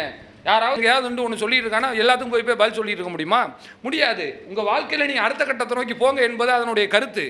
அதைத்தான் இந்த ஹுர் என்கிற நபர் உமர் உங்கள்கிட்ட சொல்கிறாங்க. வா அரிது அனில் ஜாஹிலின், அல்லாஹ் சொல்லியிருக்கிறான் மூடர்களை புறக்கணியுங்கள் என்று சொல்லியிருக்கான். இவன் ஒரு மூடன், தயவு செஞ்சு விட்டுருங்க அப்படின்னு சொன்ன உடனே அப்போ அந்த செய்தி அறிவிக்கக்கூடிய நபர் சொல்லுகிறார், இந்த வசனத்தை சொன்ன உடனே வக்காஃபன் இந்த கிதாபுல்லா, உமர் ரலியல்லாஹு அன்ஹு அவர்கள் அந்த இடத்திலேயே அப்படியே கட்டுப்பட்டு நிற்கக்கூடியவர்களாக நின்றார்கள். இது எப்படிங்க யோசிச்சு பாருங்க. அடிக்கிறதுக்கு எந்திரிச்சிட்டாங்க, பாஞ்சிட்டாங்க. இவர் வந்து சொல்லும்போது கூட சாதாரண மனுஷனா எப்படி இருப்பான் தெரியுமா? எந்திரிச்சான்னு வச்சுங்க, சப்புன்னு ஒரு அடி அடிச்சுட்டு அதுக்கப்புறம் என்ன சொன்னீங்க அப்படின்னு கேட்பான். இது மனித இயல்பு. ஆனால் உமர் அவங்க என்ன செய்கிறாங்கன்னு, அடிக்க பாய்ந்தவர்கள் கடைசி கட்டத்துக்கு போயிட்டாங்க. இதுக்கப்புறம் அவனை வந்து தாக்குறது தான், வேற வழியே கிடையாது. ஒரு சின்ன அதாவது 2 நொடி பொழுது போதும், அதுக்கப்புறம் தாக்குதல் நடக்கப்பட்டிருக்கும். அந்த இடத்துல அல்லாஹுடைய வசனத்தை பார்த்து கட்டுப்படுகிறார்கள் என்று சொன்னால் இதுதான் சஹாபாக்கள். சஹாபாக்கள் எப்படி புரியுதா? உமர் அவங்க பெரிய ஆட்சி தலைவர், அவங்கள தடுக்கிறதுக்கு யாராலையும் முடியாது. இவர் வந்து சொல்லும்போது அவங்க படார்னு பாஞ்சிட்டு 2 அடி அடிச்சுட்டு இருந்தாலும் கூட கேட்கறதுக்கு ஆள் கிடையாது. ஆனால் அவங்க எதை பார்க்குறாங்கன்னு சொன்னால், அல்லாஹுடைய வசனம் நம்மை கட்டுப்படுத்துகிறது. அப்போ ஒரு மனிதன் எப்படி இருக்கான்னு தெரியுமா? யாரும் என்னை தடுக்கிறதுக்கு ஆள் இல்லை என்பதை தனக்கு சாதகமாக பயன்படுத்தி கொண்டு தவறு செய்து விடாமல், அல்லாஹ் ரப்புல் ஆலமீன் என்னை கேட்பதற்கு தயாராக இருக்கிறான். நான் வந்து கோவப்பட்டு அடிச்சிட்டேன்னா யாரும் ஒன்றும் பண்ண முடியாது, எல்லாரும் எனக்கு கீழே கட்டுப்பட்டு அமைதியாக தான் இருக்கணும். ஆனால் அல்லாஹ் இடத்துல நாம் போய் அப்படி இருக்க முடியாது. அல்லாஹ் சொல்கிற மாதிரி வன்துமுல் ஃபுக்கரா இலல்லாஹ், நீங்கள் அனைவருமே அல்லாஹுக்கு முன்னால் சமம் தான், அனைவருமே அல்லாஹுக்கு முன்னாடி ஃபக்கீர் சாக்கள் தான், அனைவருமே அல்லாஹுக்கு முன்னாடி ஏழைகள் தான் என்று குர்ஆன் சொல்கிறது. அல்லாஹ் நம்முடைய அறிவை பார்த்து பயப்பட மாட்டான், அல்லாஹ் நம்முடைய பொறுப்பை பதவியை பார்த்து பயப்பட மாட்டான், அல்லாஹ் நம்முடைய பொருளாதாரத்தை பார்த்து பயப்பட மாட்டான். பெரிய ஒரு முதலமைச்சருங்க சிஎம் போய் அல்லாஹ் நான் நிற்கிறாரு மறுமை நாளில், ஒரு யார் தெரியுமா பயங்கரமான ஆள் அப்படி நல்லா பயந்துருவானா? இல்லை. பெரிய பிஎம் போய் நிற்கிறாரு, ஒரு எவ்வளோ பெரிய ஆள் தெரியுமா, ஒரு பயங்கரமான ஆள் என்று அல்லாஹ் பயந்துருவானா? வாய்ப்பே கிடையாது. அல்லாஹ் முன்னாடி எல்லாரும் சமந்தான். அல்லா தஅத்ததிருல்யௌம், இன்றைய தினத்தில் நீங்கள் சமாளிக்காதீங்க என்று அல்லாஹ் ரப்புல் ஆலமீன் அன்றைக்கு இருக்கக்கூடிய பாவிகளை பார்த்து, காப்பீர்களை பார்த்து சொல்வான் என்பதை நாம் குர்ஆனில் படிக்க முடிகிறது. அப்போ முஸ்லீம்களாக இருக்கக்கூடிய ஏகத்துவத்தை ஏற்றுக்கொண்ட நாம் அனைவருமே 2 விஷயத்தில் சரியாக இருக்க வேண்டும். 2 தொகுதி இருக்கிறது. ஒரு தொகுதி என்னவென்று சொன்னால் கொள்கை விஷயத்தில் சரியாக இருக்கும். அது மேலே உள்ள விஷயங்கள், மாம வந்து இணை வைக்கக்கூடாது, அதே போல் மற்ற தவறான காரியங்கள், பிதத்தான காரியங்கள், ஷிர்கான காரியங்களில் ஈடுபடக்கூடாது, பிதத்தான சபைகளில் ஈடுபடக்கூடாது. அது ஒரு தொகுதி. 2வது தொகுதி என்ன? அந்த காரியங்களையெல்லாம் சரியாக இருந்துட்டு இதில் கோட்டை விடலாம்னு நினச்சோம்னா அதுவும் விட முடியாது. மார்க்கம் அப்படித்தான் வைத்திருக்கிறது. இஸ்லாமிய மார்க்கம் சஹாபாக்களை எப்படி மாற்றுகிறது என்று சொன்னால், அவர்களை வந்து கொள்கை அளவில், அதாவது மறுமையில் மட்டும் நல்லவர்களாக மாற்றவில்லை, உலகத்திலும் நல்லவர்களாக மாற்றி இருக்கிறது. மறுமையில் சொர்க்கவாதியாக மாற்றி அவனை இபாதத் செய்யக்கூடியவனா விழுந்து விழுந்து அல்லாஹ்வே கதி என்று தொழுகிறான். தொழக்கூடிய தொழுகையை பார்த்தால் அவ்வளவு நீளமாக இருக்கிறது. கையை தூக்குனா அதுவாக கேட்டுக்கிட்டே இருக்காரு, இறக்கவே மாட்டாரு. ஆனால் சக மனிதனிடத்தில் இவர் வந்து சகிப்புத்தன்மையோடு, நல்ல முகத்தோடு, நல்ல மனிதனாக நடக்கவில்லை என்று சொன்னால், இஸ்லாம் சொல்வது போல அது மிகப்பெரிய ஒரு மோசமாக மாறிவிடும் என்பது மார்க்கத்தினுடைய ஒரு போதனையாக இருக்கிறது. எனவே நாம் கொள்கையிலும் மார்க்க விஷயத்திலும் சரியாக இருப்பது போல குணநலன்கள் சார்ந்தும் நம்முடைய தனிப்பட்ட வாழ்க்கை சார்ந்தும், அதாவது பிரைவசியை, நம்முடைய தனிப்பட்ட வாழ்க்கையை யாரும் வந்து எட்டி பார்க்க முடியாது, எட்டி பார்க்கக்கூடாது என்பது தான் முன்னாடி சொன்ன மாதிரி தான். ஆனால் இஸ்லாம் அதையும் மீறி மூக்கை நுழைத்து தலையீடு செய்கிறது என்றால் இதுக்கு காரணம், உன்னுடைய தனிப்பட்ட வாழ்க்கையில் நான் தான் தலையிடுவேன், இஸ்லாம் தான் தலையிடும், நான் தலையிட்டால் தான் நீ நல்லா இருப்ப, இல்லைனா உன்னுடைய நாசத்திற்கு நீயே வழிவகுத்துக் கொள்வாய் என்பதை இஸ்லாம் நமக்கு பாடர் பாடமாக சொல்லி இருக்கிறது. எனவே நாம் எந்தெந்த நேரங்களில் எல்லாம் தவறு செய்யக்கூடிய வாய்ப்பை ஷைத்தான் ஏற்படுத்தி கொடுக்குறானோ அந்தந்த நேரம் அனைத்திலுமே நமக்கு வாய்ப்பு கிடைத்து விட்டது என்று பார்க்காமல் அல்லாஹ் நம்மை பார்த்து கொண்டிருக்கிறான். இதான் உண்மையான அல்லாஹுடைய அச்சம். உண்மையான அல்லாஹுடைய அச்சம்னா என்னங்க? 100 பேர் இருக்கும்போது நல்லவனாக நடக்கிறது கிடையாது, யாருமே இல்லாமல் இருக்கும்போதும் நல்லவனாக நான் நடப்பேன். ஒரு தகப்பனார் இருக்கிறாரு, வீட்டில் பையன் இருக்கிறான், அவர் இருக்கும்போது பார்த்தீங்கன்னா இருக்கிற இடம் தெரியாமல் இருக்கான், அப்படியே வாழை சுருட்டிக்கிட்டு அமைதியின் மறு வடிவமாக மாறிட்டான். வெளியே போகிற டியூட்டி கிளம்புன உடனே அட்டகாசம் தாங்கலை, வீட்டில் அம்மா என்ன சொன்னாலும் கேட்க மாட்டான், அதை எடுத்து போட்டு உடைக்கிறான், இது வேண்டாம் அது வேண்டாம் இது வேண்டாம், சொல் பேச்சை கேட்க மாட்டான்னு வச்சுங்களேன். இவன் வந்து உண்மையிலே பயப்படுறான்னு அர்த்தம் கிடையாது, நடிக்கிறான், ஆக்டிங் கொடுக்குறான்னு அர்த்தம்.